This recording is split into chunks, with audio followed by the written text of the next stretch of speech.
you talk about the fighter, most fighter in UFC, they are starving.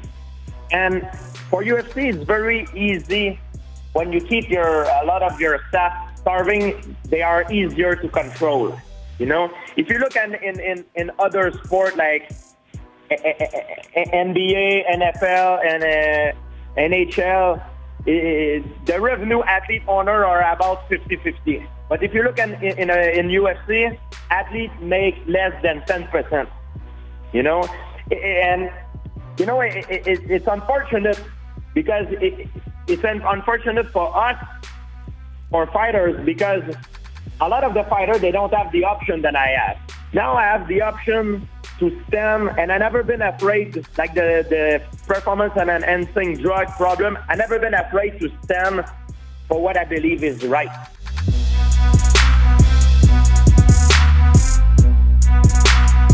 The UFC aren't strictly our employers, but they do pay the bills, you know, and at the end of the day, you got to speak to them directly. Don't go out there and do interviews talking shit.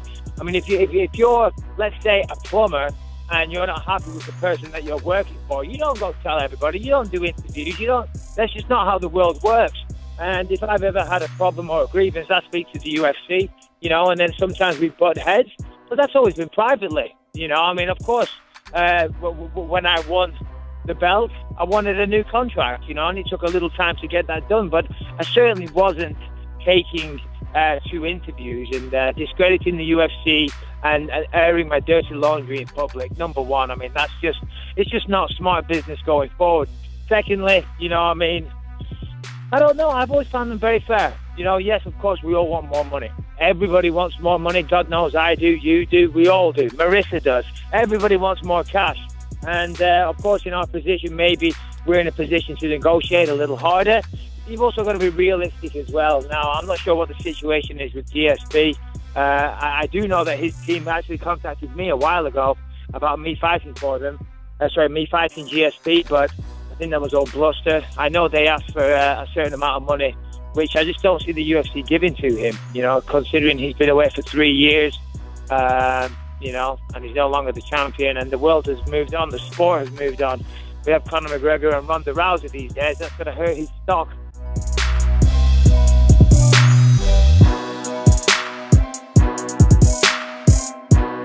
George St. Pierre, my guy. He was on UFC Tonight a couple weeks. UFC Tonight, my show, live on FS1 every Wednesday, 5 p.m. Pacific Standard Time.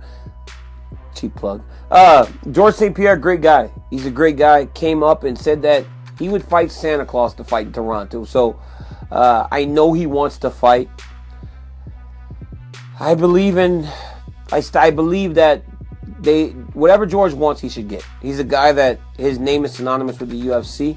They are a team, and I believe that it should get done. And I hope that it does get done.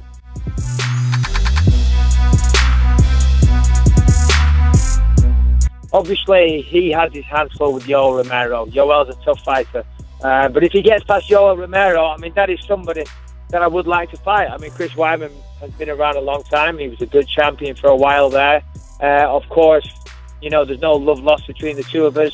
I respect Chris Weidman. I've got nothing against him. On a personal level, he seems like a great guy. Seems like a nice family man. He carries himself well with class. It's just as competitors, I guess, you know, we're not getting on. I like his whole camp. Matt Serra, Ray Longo, all those guys, they're all super cool. And I've wanted to fight him for a long time. I know he's a tough guy. He's a big wrestler. He's strong. He's all these things. So I think I match up well with him. And if Chris Weidman gets past him, then yeah, I'd love for that to be my next opponent.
So pointless. Jon Jones is, I mean, we all know what Jon Jones was. We know about his problems, and he still gets talked about. But in terms of, you know, like we're talking fighters now. We're not talking publicity. He's not relevant, is he? No, I mean, because he's not fighting. What made him relevant was the fact that he could fight and he could fight well. He's not fighting anymore. He's a normal guy. He's a normal guy that did a lot of things in the past. He's any other guy that at this point is retired because he's not in the game.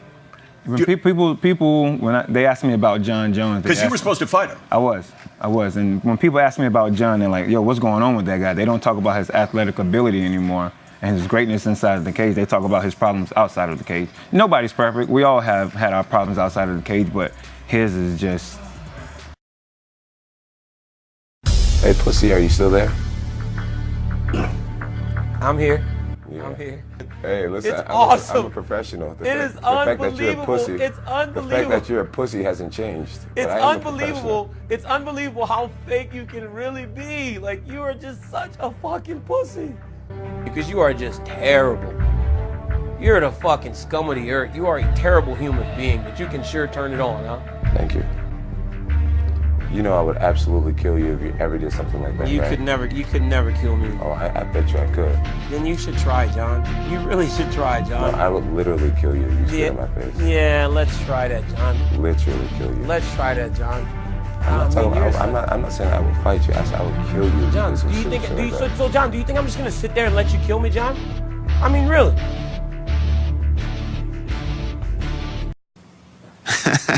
I don't give a f